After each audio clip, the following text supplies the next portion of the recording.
नमस्कार। नेपाल टेलिभिजन समाचारमा यहाँलाई स्वागत छ।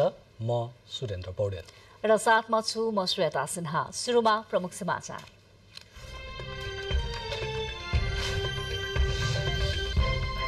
जनताका समस्या समाधान गर्न नयाँ ढंगले काम सुरु गरेको प्रधानमन्त्रीको भनाई। सामाजिक न्याय र सामाजिक सुरक्षाका विषयमा सरकार गम्भीर रहेको उल्लेख। श्रम गन्तव्यलाई सुरक्षित बनाउन राजदूतहरूद्वारा प्रधानमन्त्री समक्ष आग्रह। असंवैधानिक बाटोबाट जाने भएका कारण नेपाली कामदारहरू असुरक्षित रहेको जानकारी। सुन तस्करी प्रकरणमा प्रहरी अनुसन्धान अन्तिम चरणमा 60 दिनभित्र अदालतमा मुद्दा दर्ता गरिसक्नुपर्ने हुँदा अनुसन्धान छिटो सक्न प्रहरीलाई दबाव। बीपी साहित्य महोत्सव अन्तर्गत आज पनि बीपीको बहुआयामिक व्यक्तित्वबारे विचार विश्लेषण। बीपीको जनता केन्द्रित समाजवादी नीति अहिले पनि सान्दर्भिक रहेको दृष्टिकोण। उत्तर कोरियाली नेता किम जोङ उन रेल मार्फत रूस भ्रमणका लागि प्रस्थान। राष्ट्रपति भ्लादिमिर पुटिनसँग हतियार सम्झौताबारे छलफल हुने अनुमान। र एसिया कप क्रिकेटको सुपर 4 अन्तर्गत भारत र पाकिस्तान बीचको खेल जारी। जितका लागि पाकिस्तान सामु 357 रनको लक्ष्य प्रस्तुत।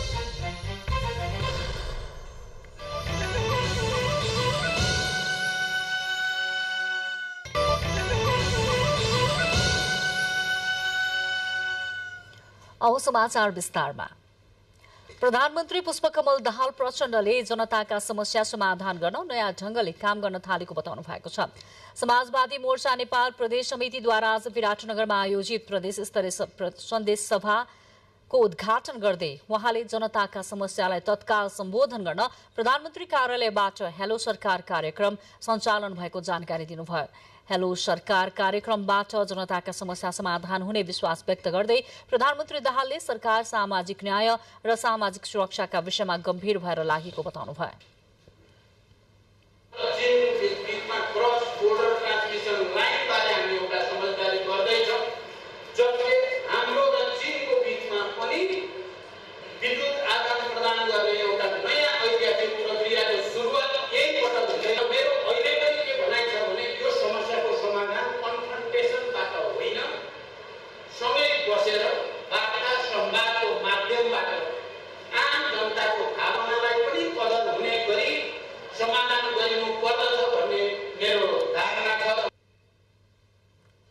कार्यक्रममा प्रधानमन्त्रीले सरकारले विगतको भन्दा फरक ढंगले काम गरिरहेको चर्चा गर्नुहुँदै चीनसँगको व्यापार घाटा कम गराउन कृषि र पशुपालनको क्षेत्रमा काम गर्ने बताउनुभयो। उहाँले आफ्नो संयुक्त राष्ट्रसङ्घको सम्मेलनको भ्रमणका क्रममा जलवायु परिवर्तनका कारण उत्पन्न भइरहेको गम्भीर असरबारे जानकारी गराउने बताउनुभयो। सभामा नेकपा एकीकृत समाजवादीका अध्यक्ष माधव कुमार नेपालले मोर्चाले समाजमा आशाको सञ्चार गर्न खोजेको बताउनुहुँदै समाजमा रहेका नकारात्मक गतिविधिलाई हटाई मोर्चाले गौरवशाली समाजवादको सन्देश दिइरहेको कुरामा जोड दिनुभयो।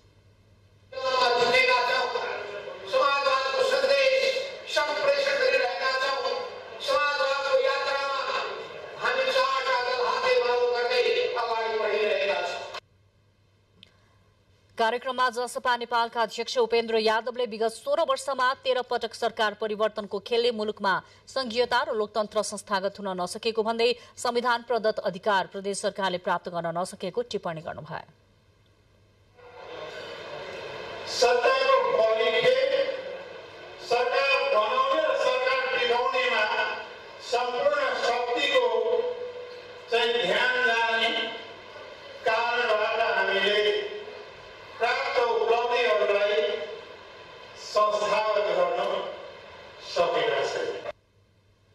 नेपाल कम्युनिस्ट पार्टीका महासचिव नेत्र विक्रम चन्द विप्लवले नेपालको स्वाधीनता र समृद्धिलाई बलियो बनाउन मोर्चा गठन भएको भन्दै देश र जनतालाई समस्या परेका बेलामा माओवादी एकजुट हुने धारणा राख्नुभयो। मोर्चामा आबद्ध नेता बलदेव चौधरी, प्रवेश हमाल र रकम चेम्चोङले पनि मोर्चाको उपादेयतामाथि प्रकाश पार्नु भएको थियो।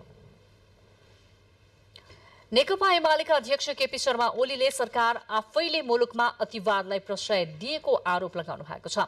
नेकपा एमाले पार्टी कार्यालय च्यासलमा आयोजित तेजाब पीडितहरूसँगको अन्तर्क्रिया कार्यक्रममा अध्यक्ष ओलीले कांग्रेस नेता महेन्द्र यादवमाथि खुकुरी प्रहार भएको घटना र ताप्लेजुङमा डीएसपी सहित उनको परिवारलाई धाक धम्की दिनेलाई नियन्त्रणमा नलिएर सरकारले अतिवाद जन्य गतिविधिलाई प्रोत्साहित गरिरहेको बताउनुभयो। अध्यक्ष ओलीले सरकारलाई स्टन्टबाजी छाडेर सुशासनको पक्षमा काम गर्न सुझाव पनि दिनुभयो। जघन्य अपराध गरेकाहरूलाई उन्मुक्ति नदिन र तेजाब आक्रमण विरुद्ध कडा कानून भए पनि कार्यान्वयन प्रभावकारी हुन नसकेको भन्दै कानूनको व्यवस्थाबारे जनचेतना जगाउन आवश्यक रहेको अध्यक्ष ओलीको भनाइ थियो।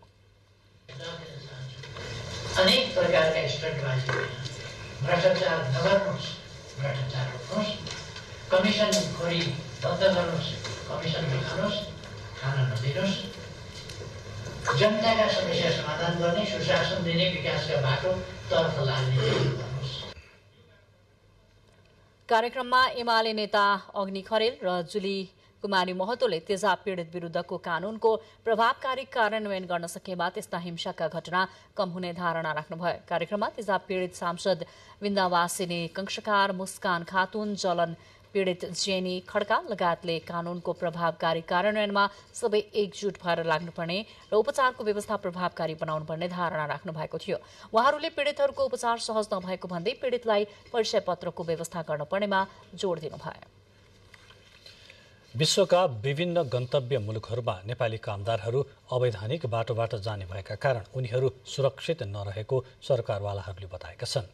आज प्रधानमन्त्री पुष्पकमल दाहाल प्रचण्डसँगको छलफलमा नेपाली राजदूतहरूले सम्बन्धित मुलुकमा रहेका नेपाली समुदाय र कामदारको अवस्थाबारे जानकारी गराउँदै श्रम गन्तव्यलाई सुरक्षित बनाउन आग्रह गर्नुभएको छ। नेपाली कामदारका लागि गन्तव्य मुलुक मानिएका खाडी मुलुकहरूमा सबैभन्दा बढी कामदारहरूले समस्या झेल्नु परेको उहाँहरूले बताउनु भएको छ। सोमबार विभिन्न गन्तव्य मुलुकका नेपाली राजदूतहरूले प्रधानमन्त्री पुष्पकमल दाहालसँगको छलफलमा धेरैजसो नेपाली कामदारहरू अवैधानिक बाटोबाट गन्तव्य मुलुक पुग्ने भएका कारण अनेक कानुनी समस्या तथा भौतिक समस्या बेहोर्नु परिरहेको जानकारी गराउनु भएको हो। अवैधानिक बाटोबाट जाँदा त्यहाँको स्थानीय भाषा र कानुनको ज्ञान नभएका कारण नेपाली कामदारहरू बढी असुरक्षित रहेका छन्। साथै अवैधानिक बाटो हुँदै जाने घरेलु कामदारहरूले बढी कष्ट भोग्न परेको राजदूतहरूले बताउनु भएको छ। अनुसन्धान ब्युरो नेपाल प्रहरीले वाहन तस्करहरूबारे आवश्यक सूचनाहरू लिन कानुनी कारबाहीको दायरामा ल्याउने गर्न नपाएको अवस्था छ। त्यसैले नेपाल सरकारले श्रम तथा रोजगार मन्त्रालयले एसएसडब्ल्यू अन्तर्गत कामदार पठाउने निर्देशिका अविलम्ब पारित गर्यो। अर्कोतिर वैदेशिक रोजगारका लागि गएका नेपाली कामदारहरूमा सिप, भाषा र दक्षता नभएका कारण कार्यरत कम्पनीहरूले काम तथा तलब नदिएको पाइएको छ। कतिपय श्रम स्वीकृत नहुँदा पनि अनेक समस्या झेल्नु परेको पाइएको छ। यस्तै गन्तव्य मुलुकमा रहेका नेपाली राजदूतावाससँग आवश्यक बजेट नहुँदा त्यहाँ काम नपाएका, मृत्यु भएका तथा अल्पत्र परेका कामदारको उद्धारमा कठिनाई भइरहेको उहाँहरूले बताउनु भएको छ। नेपाली कामदारहरू Qatar, Malaysia, Saudi Arab, Dubai, Japan, Bahrain, दक्षिण कोरिया तथा युए लगायतका मुलुकहरूमा वैदेशिक रोजगारीका लागि जाने गरेका छन्। तथ्याङ्क अनुसार गत आर्थिक वर्षमा 7,300,000 जना वैदेशिक रोजगारमा गएका छन्। ती मध्ये 72,134 महिला रहेका छन्। क्यामेरामा नवराज दाहालका साथ पवन वर्षा शाह, नेपाल टेलिभिजन, काठमाडौँ। उपप्रधानमन्त्री एवं गृहमन्त्री नारायण काजी श्रेष्ठले भ्रष्टाचार र अनियमितताको अन्त्य गर्ने सरकारको प्रमुख लक्ष्य रहेको बताउनु भएको छ। ज्यापु समाज ललितपुरको 30औं वार्षिक साधारण सभाको उद्घाटन गर्नुहुँदै गृहमन्त्री श्रेष्ठले भ्रष्टाचारमा संलग्न कसैलाई पनि नछोड्ने बताउनु भएको हो। देशलाई समृद्ध बनाउन भ्रष्टाचारको अन्त्य हुनु आवश्यक रहेको भन्नुहुँदै गृहमन्त्री श्रेष्ठले यसको नियन्त्रणका लागि सरकारले पहल सुरु गरिसकेको बताउनुभयो। नेपाली संस्कृतिलाई बचाइराख्न जातीय समुदाय बीचको एकता आवश्यक रहेको गृहमन्त्री श्रेष्ठको भनाइ छ। प्रभावकारी नियन्त्रण नगरिकन, दण्डहीनतालाई नियन्त्रण नगरिकन भ्रष्टाचार, कमिसनखोर र कानुनको उल्लङ्घन गर्नेहरूलाई, समाजमा अपराध गर्नेहरूलाई दण्डित गरेर नेपालमा शान्ति सुरक्षाको व्यवस्थासहित सुशासन कायम नगर्दासम्म विकास र समृद्धिले फड्को मार्न सक्ने स्थिति भएन। त्यसकारण अहिलेको सरकारले समृद्धिको यात्रालाई तीव्र बनाउनका निम्ति, यो प्रक्रियालाई तीव्र पार्नका निम्ति सुशासन पहिलो शर्त भनेर भ्रष्टाचार विरोधी अभियान अगाडि बढाएको छ, दण्डहीनता विरोधी अभियान अगाडि बढाएको छ। कार्यक्रममा ज्येष्ठ नागरिक र एसईईमा सर्वोत्कृष्ट अङ्क हासिल गर्ने विद्यार्थीहरूलाई सम्मान गरिएको छ। बुलेटिनमा समाचारहरूको क्रम जारी छ। अहिलेलाई केही बेर विज्ञापन।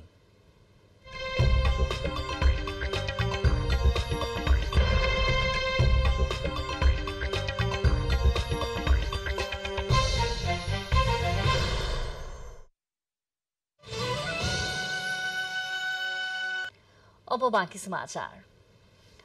काठमाडौँको अन्तर्राष्ट्रिय विमानस्थलबाट बरामद भएको सुन तस्करी प्रकरणमा नेपाल प्रहरीको अनुसन्धान अन्तिम चरणमा पुगेको छ। अनुसन्धानमा संलग्न प्रहरीको केन्द्रीय अनुसन्धान ब्युरो सीआईबीले चाँडै प्रतिवेदन जिल्ला सरकारी वकिलको कार्यालयलाई बुझाउने तयारी गरेको छ। 60 दिनभित्र अदालतमा मुद्दा दर्ता गरिसक्नुपर्ने हुँदा प्रहरी अनुसन्धान छिटो सक्न दबावमा प्रहरी रहेको छ।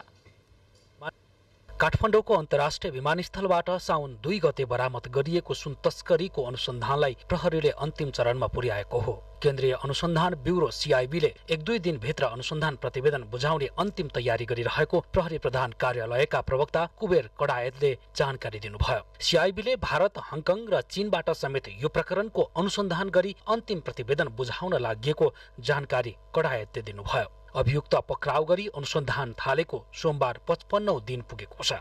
जिल्ला सरकारी वकिलको कार्यालयले 60 दिनभित्र अदालतमा अभियोग दर्ता गरिसक्नुपर्ने हुँदा सके मंगलबार नभए ढिलोमा बुधबार 57औं दिनसम्ममा बुझाइसक्ने गरी प्रहरीले अन्तिम तयारी गरेको हो। सीआईबीले 30 जनालाई थुनामा राखी अनुसन्धान गरिरहेको छ, जसमा चिनिया नागरिक, भन्सार कर्मचारी, भन्सार एजेन्ट, सुन व्यापारी तथा बिचौलिया छन्। तस्करको केन्द्रमा चिनियाहरू नै भए पनि उनीहरूलाई नेपालमा ककसले सघाएका थिए भन्नेमा प्रहरी अनुसन्धान भइरहेको छ। चिनिया गिरोहलाई सघाउने नेपाली मध्ये किशोर बस्नेत र सुमन खरेल पक्राउ परेका छन्। दुवैलाई प्रहरीले भारतबाट पक्राउ गरी ल्याएको हो। उनीहरूमाथि अनुसन्धान गर्दा 12 का सुन व्यापारी शिव सर्राफ पनि तानिएका छन्। सीआईबीका निर्देशक प्रहरी अतिरिक्त महानिरीक्षक किरण बज्राचार्यको नेतृत्वमा 33 जनाको अनुसन्धान टोलीले यो प्रकरणका विभिन्न पाटामाथि अनुसन्धान गरिरहेको छ। सुन तस्करीमा हिरासतमा रहेका दावा छिरिङसँग 100औं व्यक्तिको सम्पर्क देखिएकोले प्रहरीले उनको सम्पर्क र सञ्जालको बारेमा समेत थप अध्ययन गरिरहेको छ। दावालाई भन्सारका कर्मचारीले नै सघाएको दाबी सहित प्रहरीले 7 जना भन्सार कर्मचारीलाई थुनामा राखेर अनुसन्धान गरिरहेको छ। यता कर्मचारीहरू पक्राउ पर्न थालेपछि भन्सार कार्यालयका कर्मचारी भने आन्दोलित बनेका छन्। प्रहरीले अनुसन्धानका नाममा अनावश्यक दुःख दिएको भन्दै उनीहरूले आन्दोलन सुरु गरेका हुन्। आइतबारदेखि आन्दोलन थालेका कर्मचारीले सोमबार कार्गो जाँच पास बन्द गराएका छन्। समस्याको समाधानमा सरकार नलागे यात्रु चेक जाँच समेत बन्द गर्ने चेतावनी उनीहरूको छ। तर यस विषयमा नेपाल टेलिभिजनले प्रमुख भन्सार प्रशासक टोकराज पाण्डेसँग प्रतिक्रिया लिन खोज्दा उहाँ पन्छिनुभयो। पटक पटक सुन तस्करी हुँदै आएको सूचनाका आधारमा राजस्व अनुसन्धान विभागले गत 2 साउनमा भारत भन्सारबाट पास भएको करिब 60 किलो सुन बरामद गरेको थियो। बीपी जयन्तीको बीपी साहित्य महोत्सव अन्तर्गत आज पनि बीपीको बहुआयामिक व्यक्तित्वबारे विचार विश्लेषण गरियो। महोत्सवकै क्रममा बीपीले 15 वर्ष यता सम्हाल्न पाएको भए के हुन्थ्यो, बीपीको प्रजातन्त्र र समाजवादको आदर्श र त्यसको सान्दर्भिकता जस्ता विविध धारबाट कार्यक्रम सुरुवात गरिएको थियो। बीपी गुरुङले नपाउनु भएको 15 वर्ष, बीपी गुरुङले नपाएको 15 वर्ष मात्र होइन, नेपालले नपाएको 15 वर्ष पनि हो। बीपीले गुमाएको 15 वर्ष मात्र होइन, हामीले गुमाएको 15 वर्ष पनि हो। बीपीले 15 वर्ष पाएको भए आफूले जे कुराहरू सुरु गर्नुभएको थियो, जस्तो भूमि सुधारको कुरा थियो, जसबाट चाहिँ न्यायपूर्ण समाजको निर्माणको सन्दर्भ थियो, औद्योगिक विकासको सन्दर्भ थियो, यावत कुराहरू सुरु हुन्थ्यो। भिजनको प्रेजेन्टेसनमा चाहिँ नै उहाँको इन्फ्रास्ट्रक्चरको, प्रोडक्टिभिटीको, इम्प्लोयमेन्टको 3टा कुरामा आफ्नो भएको स्रोतलाई परिचालन गर्ने कुरामा प्रष्ट दृष्टिकोण थियो। ल्यान्ड रिफर्मको इस्युलाई लिएर नेपालमा राजनीति गर्ने एउटा मान्छे मात्र बीपी कोइराला मात्र हो। 1 वर्षमा 1600 विद्यालय स्थापना गर्नु चान्चुने कुरो थिएन। त्यो बखत बीपीको त्यो काम गर्ने हुटुटीलाई हामीले अंगीकार गर्न सकेका छैनौँ। बीपी साहित्य महोत्सवमा गरिएको सवाल जवाफको अंश हो यो। नेपाली कांग्रेस केन्द्रीय कार्यालयको प्राङ्गणमा आयोजित महोत्सवमा संस्थापक नेता बीपी कोइरालाका जीवनका विविध आयामबारे सार्वजनिक रूपमा मन्थन गरिएको हो। बीपीले 15 वर्ष शासन गर्न पाएको भए भन्ने बहसमा विश्लेषकहरूले आफ्नै तर्क प्रस्तुत गरे। बीपीको हुटहुटी चिन्तन अनुरूप काम गर्ने मौका मिलेको अवस्थामा 40 वर्ष पहिले नै नेपाल समृद्ध हुने निचोड वक्ताहरूको थियो। साहित्य महोत्सवकै क्रममा Marx, Gandhi and BP quest for democratic socialism today विषयमा जवाहरलाल नेहरू विश्वविद्यालयका प्राध्यापक आनन्द कुमारले सम्भाषण प्रस्तुत गर्दै समाजवादी नेता बीपी कोइरालाले जीवनभर एकतन्त्रीय व्यवस्था विरुद्ध प्रजातन्त्रका खातिर लडिरहेको स्मरण गर्नुभयो। राजनीतिमा दूरगामी सोच र धैर्यता दुवै बीपीमा रहेको आफ्नो विश्लेषण उहाँको थियो। बीपी कोइराला से जब बात की जाती थी, घटनाओं पर प्रतिक्रिया नहीं हुई, बहुदल हार गया। उसके बावजूद बीपी कोइराला ने नेपाल के भविष्य के बारे में अपना भरोसा नहीं छोड़ा और नेपाल के लोगों के बारे में अपना यकीन नहीं छोड़ा। कहा इनको थोड़ा टाइम दो, इनको थोड़ा और समय चाहिए। हमारे बनाने से क्रांति नहीं बनेगी, लोगों के लगने से क्रांति बनेगी। लोगों के साथ चलने की तैयारी हो, ये बीपी कोइराला क्या प्रासंगिकता है। दर्शक दीर्घाबाट पिताजीको महिमा सुन्नुभएका बीपीका कान्छा सुपुत्र शशाङ्क कोइरालाको प्रतिक्रिया थियो। बीपीका बारेमा सुनेका कतिपय कुराले आफै अचम्मित भए। सबैले मलाई कसरी हेर्छन् भने बीपीको छोरो हो, यो आफै बीपी बन्न सक्छ, यति भार मैले बोक्नु पर्छ जो म समर्थ छुइनँ। एकदमै अप्ठ्यारो लाग्छ मलाई। पहिलो पटक आयोजना गरिएको कार्यक्रमले बीपीको देशभक्ति भावना र राष्ट्रवादी चिन्तन बुझ्न पाएको प्रतिक्रिया सहभागीहरूको थियो। नेपाली कांग्रेस रचनात्मक कामतिर पनि लाग्यो कि अलि वैज्ञानिक पार्टी पनि बन्न थाल्यो कि अलि समाजका सबै खालका मान्छेहरूलाई समेट्ने खालको, सबैलाई सम्बोधन हुने खालको कार्यक्रम पनि हो भन्ने भयो। हामी यतिको युवालाई बीपीलाई अझ नजिक र उहाँले गर्नुभएको एउटा साहित्यमा, दर्शनमा र राजनीतिमा गरेको योगदानलाई अझ नजिकबाट बुझ्न पाएको छ। हामीले उहाँको दीर्घकालीन सोचहरू के थियो भन्ने कुरा सबै कांग्रेसप्रति उनीहरूले बुझ्न पाए, बीपीप्रति बुझ्न पाए। आइतबारदेखि पार्टी केन्द्रीय कार्यालय सानेपामा सुरु भएको कार्यक्रम मंगलबार सम्पन्न हुनेछ। क्यामेरामा रोबिन दाहालका साथ सलोजा दाहाल, काठमाडौँ। राष्ट्रिय प्रजातन्त्र पार्टी राप्रपाले यही भदौ 27 गते समधर्म समभाव सनातन वैदिक हिन्दू धर्मको रक्षाका लागि काठमाडौँ उपत्यका केन्द्रित विरोध प्रदर्शन गर्ने जनाएको छ। राप्रपाले विरोध कार्यक्रमबारे जानकारी दिन पार्टी कार्यालय धुम्रबाराहीमा आयोजना गरेको कार्यक्रममा राप्रपाका नेताहरूले नेपालका धार्मिक सहिष्णुता खलबल्याउने गतिविधि भएको र सरकार मुखदर्शक भएको भन्दै विरोध प्रदर्शन गर्न लागेको बताएका छन्। 27 गते धर्मसापेक्ष हिन्दू राष्ट्र कायम गर्न आन्दोलनको सुरुवात भएको भन्दै सबै धर्मको रक्षार्थ आयोजित विरोध कार्यक्रममा कुनै दल वा पार्टीको नभनी सहभागी हुन सबैमा आग्रह पनि गरेको छ। राप्रपाले देशभर धार्मिक र राजनैतिक गठबन्धन गरेर धर्मसापेक्ष राष्ट्र कायम गरी छाड्ने दावी समेत गरेको छ। उपराष्ट्रपति रामसहाय प्रसाद यादवले डिजिटल प्रणालीको प्राविधिक शिक्षा र प्राविधिक जनशक्ति उत्पादनमा जोड दिनुभएको छ। राजधानीमा आज आयोजित कार्यक्रममा उपराष्ट्रपति यादवले राष्ट्रियताको भावनासहित देशभित्रै केही गर्ने संकल्प र प्रतिस्पर्धामा आफूलाई अब्बल साबित गर्ने तर्फ ध्यान दिन आवश्यक रहेको बताउनु भएको हो। उपराष्ट्रपतिले सूचना प्रविधिको क्षेत्रमा सिङ्गो विश्वका साथै पछिल्लो 2 दशकमा नेपालले चमत्कारिक विकास गरिरहेको पनि उल्लेख गर्नुभयो। प्रविधिको क्षेत्रमा अन्तर्राष्ट्रिय बजारमा प्रतिस्पर्धा गर्न सक्ने दक्ष जनशक्ति उत्पादन गर्न आवश्यक छ। भरपर्दो र गुणस्तरीय शिक्षा मार्फत सेवा क्षेत्रमा दक्ष जनशक्ति सहितको रोजगारी उपलब्ध गराउन सके मुलुकको आर्थिक विकासमा महत्त्वपूर्ण सहयोग पुग्ने अपेक्षा छ। बुलेटिनमा फेरि केही बेर विज्ञापन, त्यसपछि बाँकी समाचारक्रम।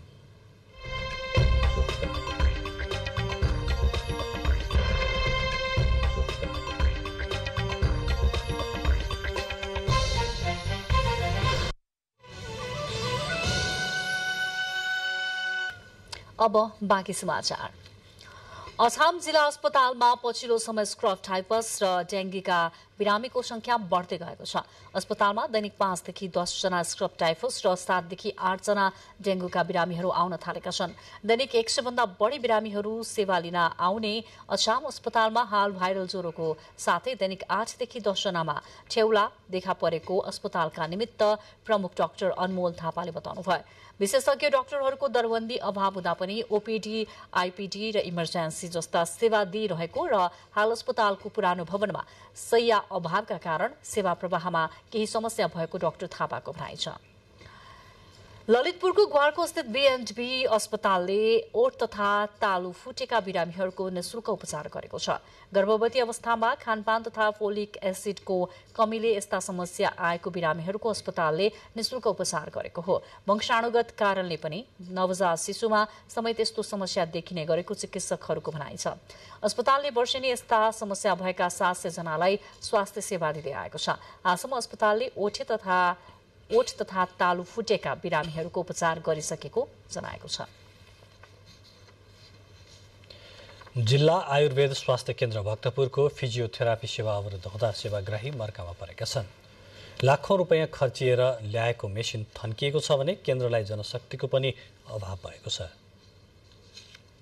आयुर्वेद उपचार पद्धतिप्रति बिरामीको आकर्षण बढिरहेका बेला जिल्ला आयुर्वेद स्वास्थ्य केन्द्र भक्तपुरको फिजियोथेरापी सेवा अवरुद्ध बनेको छ।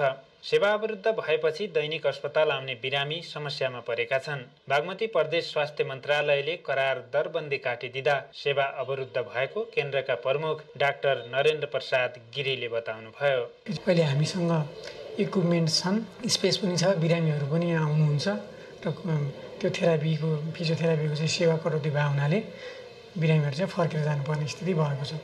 निःशुल्क रूपमा प्रदान गर्दै आएको फिजियोथेरापी सेवा दिने कर्मचारी नहुँदा अहिले लाखौं खर्चिएर ल्याइएका मेसिनहरू थन्किएका छन् भने फिजियोथेरापिस्ट नहुँदा दुःख पाइरहेको बिरामी बताउँछन्। निःशुल्क सेवा पनि, निःशुल्क औषधि पनि, त्यसले गर्दा मान्छे चाहिँ एकदम प्रभावित छ। सेवा सुचारू गर्न बिरामीले गरेको अनुरोध लगेर मन्त्रालयसँग समन्वय गरिरहेको डाक्टर गिरीको भनाइ छ। 7980मा 2396 महिला, 1539 पुरुष गरी कुल 3935 जनाले केन्द्रबाट फिजियोथेरापी सेवा लिएका छन्। त्यसै गरी ओपीडी र औषधालयबाट कुल 27664 जना बिरामीले सेवा लिएको केन्द्रले जनाएको छ। अन्जिर सिंह विक, नेपाल टेलिभिजन, बागमती प्रदेश, भक्तपुर। सुनसरीको भोकराहा नरसिंह गाउँपालिकाले 200 घर परिवारको स्वास्थ्य बीमा गरेको छ। गाउँपालिकाले अति विपन्न, गरिब, दलित तथा असहाय, अशक्त र एकल महिलाको गरी करिब 7 लाख रुपैयाँ खर्च गरेर बीमा गरेको हो। चालु आर्थिक वर्षमा 1000 परिवारको बीमा गर्ने लक्ष्य लिएको गाउँपालिकाका अध्यक्ष अजमल आजादले बताउनुभयो। गाउँपालिकाले रकम बेहोर्ने गरी लक्षित सर्वसाधारणका लागि निःशुल्क बीमाको व्यवस्था मिलाइएको हो। सोही बमोजिम बीमा कार्ड हस्तान्तरण गरिएको छ। बीमा गरिएका घर परिवारले 1 वर्षमा 1 लाख रुपैयाँसम्मको औषधि उपचार निःशुल्क गर्न पाउनेछन्। त्यस्तो रकम बीमाबाट भुक्तानी हुने व्यवस्था रहेको छ। 5 जनासम्मको एक परिवारको स्वास्थ्य बीमाका लागि 1 वर्षमा 3500 रुपैयाँ लाग्ने गरेको छ।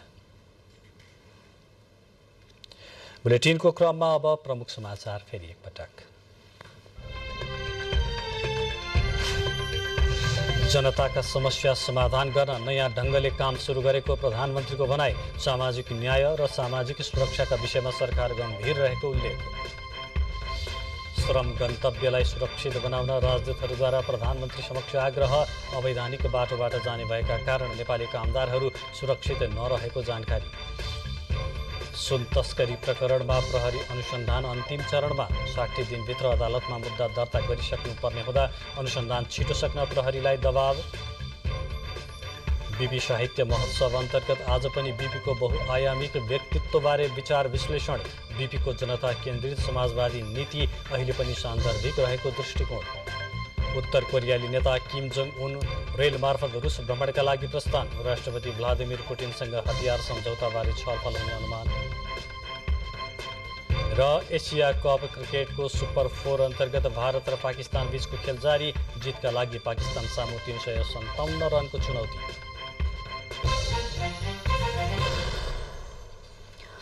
रुख कटानको अनुमति पाएसँगै पश्चिम नवलपरासीको सुनवलदेखि बर्दघाटसम्मको 220 केभी डबल सर्किट प्रसारण लाइन निर्माणको कामले गति लिएको छ। यसअघि समयमै रुख कटानको अनुमति नपाउँदा प्रसारण लाइन निर्माणको लागि म्याद थप गर्नु परेको थियो। 21 किलोमिटर लामो प्रसारण लाइनका लागि 56 वटा टावर निर्माण गर्नुपर्नेमा हालसम्म 6 वटाको निर्माण सम्पन्न भएको छ भने 22 वटा टावर निर्माणाधीन अवस्थामा रहेको आयोजना प्रमुख विश्वरञ्जन मिश्रले जानकारी दिनुभयो। 2 चरणमा कटान गर्ने गरी रुख काट्ने अनुमति प्राप्त भएकोमा हालसम्म 2000 रुख कटान भइसकेको छ। उक्त प्रसारण लाइन विस्तार क्षेत्रमा 5800 रुख कटानको अनुमति प्राप्त भएको आयोजनाले जनाएको छ। थपिएको म्याद अनुसार यही वर्षको पुस मसान्तसम्ममा काम सक्ने गरी पावर चाइना सेप्कोले 60 करोड रुपैयाँको लागतमा प्रसारण लाइन निर्माणको काम गरिरहेको छ। भदौ 5 गते प्रधानमन्त्री पुष्पकमल दाहाल प्रचण्डले भरतपुरदेखि नवलपरासीको बर्दघाटसम्म 220 केभीको डबल सर्किट प्रसारण लाइनको उद्घाटन गर्नुभएको थियो। नेपाली विज्ञापन लैंगिक मैत्री बन्न सकेका छैनन्। विश्वका धेरै देशमा लैंगिक असमानता र असन्तुलन भएका विज्ञापनहरू प्रसारणमा रोक लगाइसकिएको छ, तर नेपालमा भने यस विषयमा अध्ययन र बहस हुन सकेको छैन। प्यारी नातिनी, दशैंको बेला कति आत्तिकी होल्यो, तर तिमी आत्तिनु पर्दैन। दशैं रमाइलो गरी मनाउने तरिका मैले यो रेसिपी बुकमा लेखेकी छु। यो विज्ञापनमा जसरी हजुरआमाले नातिनीलाई कामको जिम्मेवारी सिकाएकी छन्, त्यसरी नै अधिकांश नेपाली विज्ञापनमा महिलाको भूमिकालाई वर्षौंदेखि परम्परागत भूमिकामा नै सीमित गरिँदै आएको छ। विज्ञापनमा चाडपर्वमा घरायसी सम्पूर्ण कामको जिम्मेवारी महिलाको, तर खेल र रमाइलो गर्नेमा पुरुष मात्रै देखिन्छन्। यो मात्र होइन, नेपालमा बन्ने अधिकांश विज्ञापनमा लैंगिक असमानता र असन्तुलन देख्न पाइन्छ। विज्ञापनमा साहसी र बलियो काम पुरुषको र घरायसी काम र महिलाको शरीरलाई प्रदर्शन गर्ने हलुका भूमिकामा महिलालाई देखाउने गरिएको छ। विज्ञापनमा देखाइने लैंगिक विभेदीकरणले समाजलाई गलत सन्देश मात्रै दिएको छैन। हेर्दा सामान्य लाग्ने यो विज्ञापनमा दाजु निडर र साहसी छन्, तर बहिनी कमजोर र डरपोक भूमिकामा देखिन्छन्। बाहिर भाइरस छ, नडराउ, मात्र पम्प र छु गर्दियो भाइरसलाई। भूमिका मात्रै होइन, उनीहरूका खेलौना र त्यसको रङ समेत पहिले नै निर्धारण गरिदिएको छ। यस्ता विज्ञापनले हाम्रो सामाजिकरणमै असर गरिरहेको विज्ञहरू बताउँछन्। किचनमै गरिने कामहरू चाहिँ महिलालाई देखाएको, चामलको कुरा, भातको कुरा, होइन, यस्तो यस्तो कुराहरू चाहिँ सबै महिलामा चाहिँ फोकस गरेर देखाइएको हुन्छ, जसले गर्दा चाहिँ महिला बच्चाहरूमा चाहिँ सिकाइके परेर चाहिँ मेरो भूमिका यो रहेछ। पुरुष बच्चाहरूमा के गरेर देखाइन्छ भने चाहिँ मेरो भूमिका चाहिँ बाहिर जानुपर्ने रहेछ, अलिकति बलियो काम गर्नुपर्ने रहेछ भन्ने कुरा चाहिँ जो विज्ञापन मार्फत देखाइएको कुरा चाहिँ एकदमै भित्री तहगत लेभलसम्म बच्चाहरूको सिकाइ हुने हुनाले चाहिँ धेरै राम्रो नराम्रो दुईटै कुरामा चाहिँ इफेक्ट पार्ने गर्छ। यस्ता विज्ञापनले बाल मनोविज्ञानमै असर गर्ने भएकाले बेलायतले 6 वर्ष अघि लैंगिक विभेदपूर्ण विज्ञापनमा प्रतिबन्ध लगाएको छ। अमेरिकाको डायटिक सोसाइटीका अनुसार बालबालिकालाई खानेकुरा छनौटका लागि केवल 30 सेकेन्डको विज्ञापन काफी हुन्छ। यसले बालबालिकामा विज्ञापनको कति छिटो असर पर्छ भन्ने पुष्टि गर्छ। नेपालमा भने विज्ञापनमा देखाइने विषयवस्तु र पात्रका विषयमा न त अध्ययन भएको छ, न त यस विषयमा छलफल र बहस नै भएको छ। सन् 1998 मा अस्ट्रेलिया, सन् 2000 मा फ्रान्स र डेनमार्क, सन् 1997 मा चीन, सन् 2000 मा स्वीडेनमा भएका अध्ययनहरूले विज्ञापनमा महिलाको गलत प्रतिनिधित्व तथा चित्रणको पुष्टि गरेका छन्। सन् 2019 मा भारतमा युनिसेफले टेलिभिजन र युट्युबमा धेरै बज्ने 1000 विज्ञापनमा गरेको अध्ययनले धेरै जसो विज्ञापनमा महिलालाई गलत रूपमा चित्रण गरिएको निष्कर्ष निकालेको छ। यसैगरी सन् 2021 मा भएको अर्को अध्ययनले विज्ञापनकै कारण महिलाहरूमा आत्मविश्वासको कमी, शारीरिक असन्तुष्टि, संकुचित धारणाको विकास जस्ता समस्या देखिएको निष्कर्ष निकालेको छ। पश्चिमा देशहरूमा विज्ञापनमा महिलाको गलत प्रतिनिधित्वको सवालमा सुधार गर्न थालिसकिएको छ, तर एसियाली तथा अफ्रिकी मुलुकहरूमा भने अझै पनि लैंगिक मैत्री विज्ञापन बन्न सकेका छैनन्। नेपाली विज्ञापनलाई पनि लैंगिक मैत्री र उपभोक्ता मैत्री बनाउने कार्यलाई अब छिट्टै कडाइका साथ लागू गर्ने विज्ञापन बोर्डका अध्यक्ष लक्ष्मण हुमागाई बताउनुहुन्छ।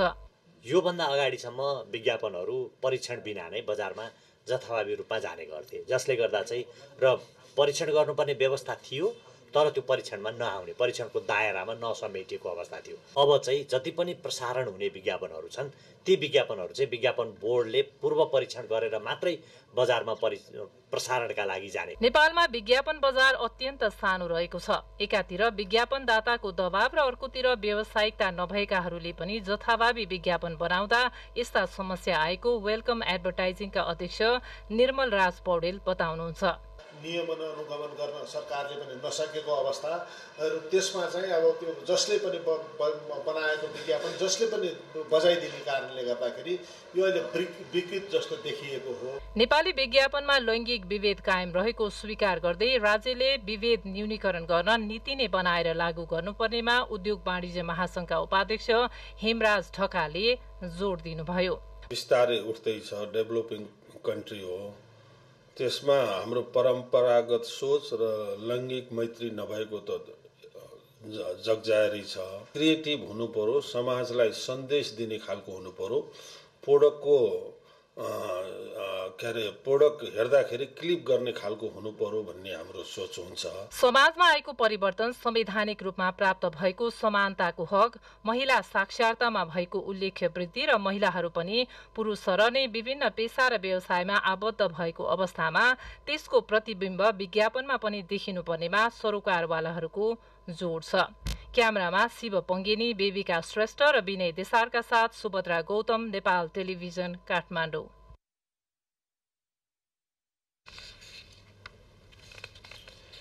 यो विज्ञापनमा महिलाहरूको प्रयोग सम्बन्धी यो समाचार प्रसङ्गपछि रेडियो नेपाल प्रसार सेवा समितिले महिलाहरूको महान चाड तीजको अवसर पारेर महिनावारी सम्बन्धी अन्तर्क्रिया गरेको छ। कार्यक्रममा महिलाको महिनावारी सुरु भएदेखि बन्द हुने अवधिसम्म महिनावारीका कारण महिलाहरूमा आउने परिवर्तन तथा विभिन्न समस्याका विषयमा छलफल गरिएको थियो। कार्यक्रममा डाक्टर राधा पौडेलले महिलाहरूमा महिनावारी सुरु भएदेखि बन्द हुने उमेर समूहका महिलाहरूमा हुने विभिन्न परिवर्तन र समस्याका बारेमा जानकारी गराउनु भएको थियो। कार्यक्रममा सहभागी महिलाहरूले मर्यादित महिनावारीका विषयमा विभिन्न जिज्ञासाहरू राखेका थिए। अब एउटा मुलुक बाहिरको प्रसङ्ग। उत्तर कोरियाली नेता किम जोङ उन रुसको भ्रमणमा जानुभएको छ। कोरोना भाइरसको महामारी सुरु भए यता बिरलै आफ्नो देश छोडेका र यात्रा नगरेका किमले रुसका राष्ट्रपति भ्लादिमिर पुटिनसँग हतियार सम्झौताबारे छलफल गर्नुहुने अनुमान गरिएको छ। अमेरिका र अन्य अधिकारीहरूलाई उद्धृत गर्दै अन्तर्राष्ट्रिय समाचार संस्थाहरूले जनाएअनुसार किम पुटिनलाई भेट्न रुसको प्रशान्त महासागरीय तटमा पर्ने इलाकामा जाने सम्भावना छ। प्योङयाङको ऐतिहासिक सहयोगी रुस दशकौंदेखि प्योङयाङको महत्त्वपूर्ण समर्थक थियो र उनीहरूको सम्बन्ध 75 वर्ष अघि उत्तर कोरियाको स्थापनादेखि नै रहेको छ। उत्तर कोरियाली नेता किमले युक्रेनमा मस्कोको आक्रमणको समर्थन गर्दै आउनुभएको छ, जसमा रकेट र क्षेप्यास्त्र आपूर्ति पनि समावेश छ। गत जुलाईमा पुटिनले युक्रेन विरुद्ध विशेष सैन्य कारबाहीका लागि प्योङयाङको दृढ समर्थनको प्रशंसा गर्नुभएको थियो। बाँकी समाचार अघि छोटो विश्राम।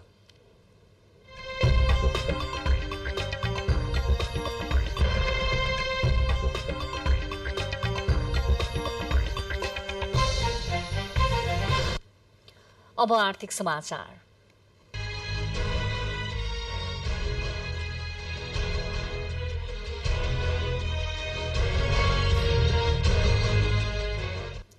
हरेक वर्ष चाडपर्व नजिकै गर्दा व्यापारीहरूले चिनीको अभाव देखाउने गरेका छन्, तर यो वर्ष भने बजारको मागलाई धान्य चिनी मौजदात रहेको कारण अभाव नहुने सरकारले जनाएको छ।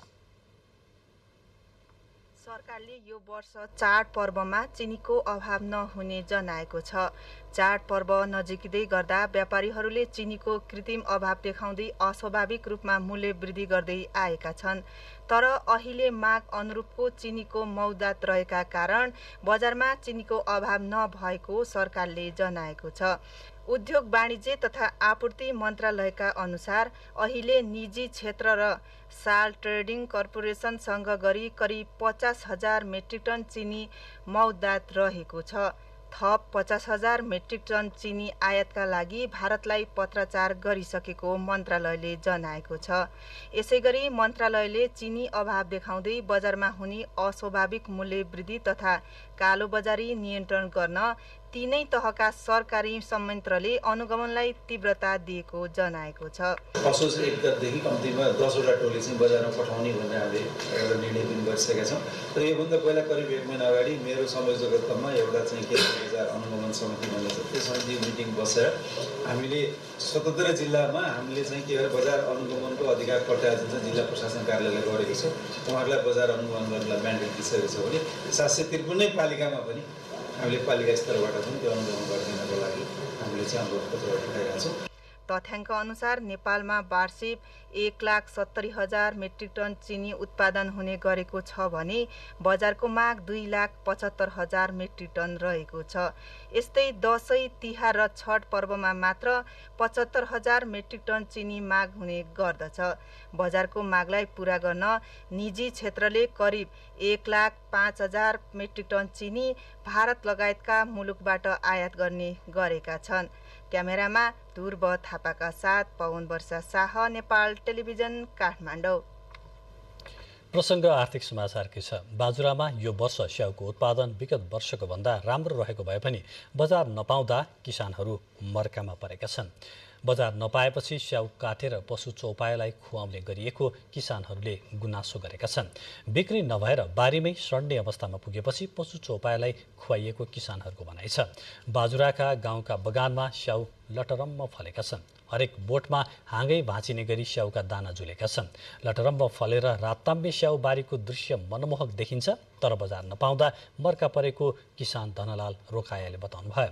काठमाडौँको एउटा तारे होटेलले स्याउ माग गरिरहेको भए पनि ढुवानी गर्न कठिन भएकोले पुर्याउन सक्ने अवस्था नरहेको किसानहरूको भनाइ छ।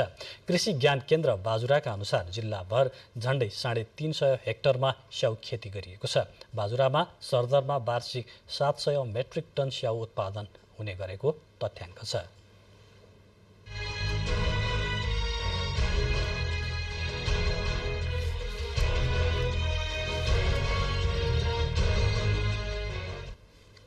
आर्थिकपछि अब खेल समाचार।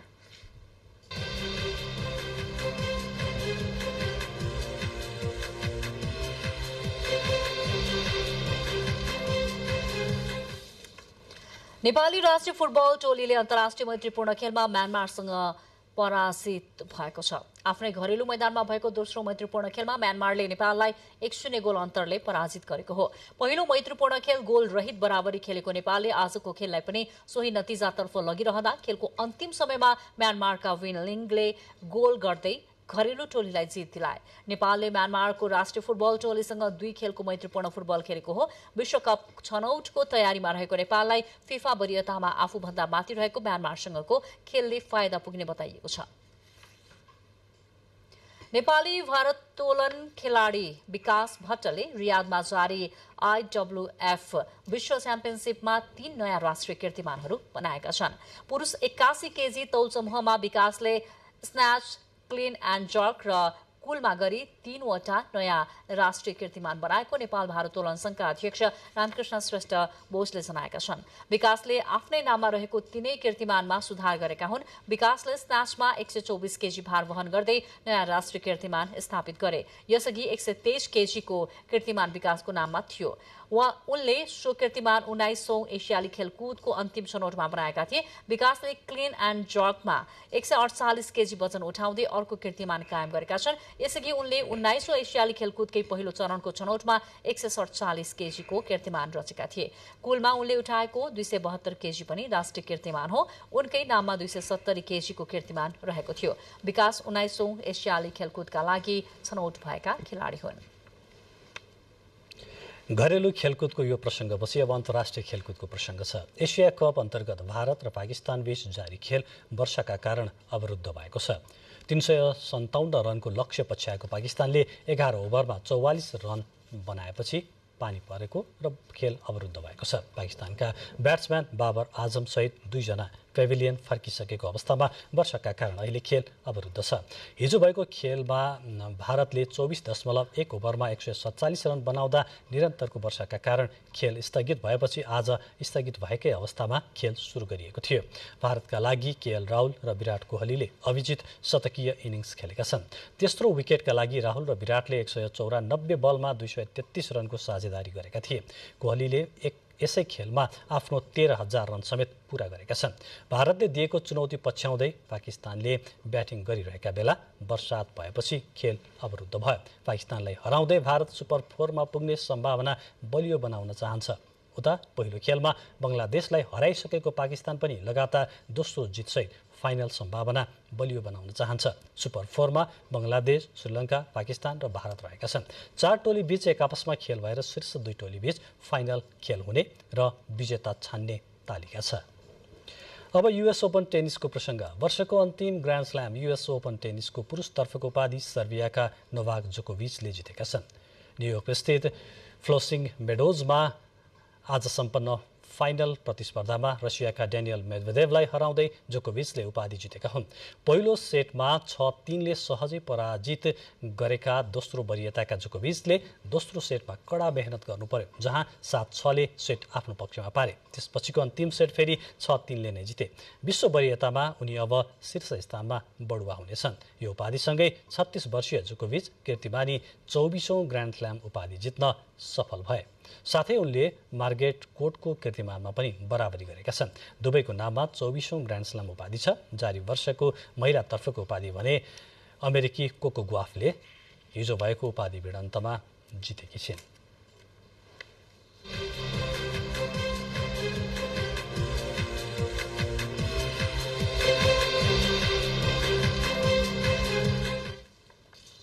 अब मौसम। हाल मनसुन न्यून चापीय रेखा सर्दर स्थानको दक्षिणतिर अवस्थित छ।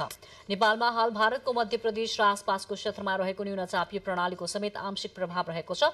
देशभर आज राति आंशिकदेखि सामान्य बदली रहनेछ। कोशी, मधेस, बागमती, गण्डकी र लुम्बिनी प्रदेशका केही स्थानहरूमा तथा बाँकी प्रदेशका थोरै स्थानमा मेघ गर्जन, चट्याङसहित हल्कादेखि मध्यम वर्षाको सम्भावना रहेको मौसम पूर्वानुमान महाशाखाले जनाएको छ। अब मौसम सम्बन्धी थप विवरण।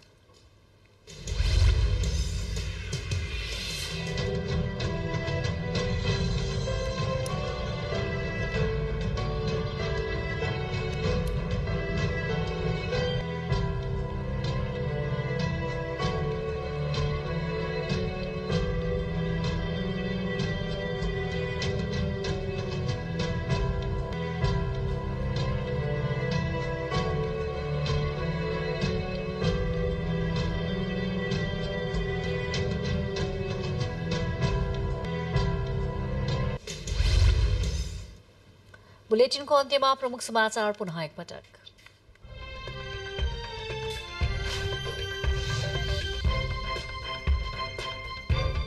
जनताका समस्या समाधान गर्न नयाँ ढंगले काम सुरु गरेको प्रधानमन्त्रीको भनाई। सामाजिक न्याय र सामाजिक सुरक्षाका विषयमा सरकार गम्भीर रहेको उल्लेख। श्रम गन्तव्यलाई सुरक्षित बनाउन राजदूतहरूद्वारा प्रधानमन्त्री समक्ष आग्रह। अवैधानिक बाटोबाट जाने भएका कारण नेपाली कामदारहरू सुरक्षित नरहेको जानकारी। सुन तस्करी प्रकरणमा प्रहरी अनुसन्धान अन्तिम चरणमा 60 दिनभित्र अदालतमा मुद्दा दर्ता गरिसक्नुपर्ने हुँदा अनुसन्धान छिटो सक्न प्रहरीलाई दबाव। बीपी साहित्य महोत्सव अन्तर्गत आज पनि बीपीको बहुआयामिक व्यक्तित्वबारे विचार विश्लेषण। बीपीको जनता केन्द्रित समाजवादी नीति अहिले पनि सान्दर्भिक रहेको दृष्टिकोण। उत्तर कोरियाली नेता किम जोङ उन रेल मार्फत रुस भ्रमणका लागि प्रस्थान। राष्ट्रपति भ्लादिमिर पुटिनसँग हतियार सम्झौताबारे छलफल हुने अनुमान। र एसिया कप क्रिकेट अन्तर्गत भारत र पाकिस्तान बीच जारी खेल वर्षाका कारण अवरुद्ध। जितका लागि पाकिस्तान सामु 357 रनको चुनौती। हवस् त समाचार अहिलेलाई सकिएको छ। हामी सबैलाई बिदा दिनुहोस्। नमस्कार।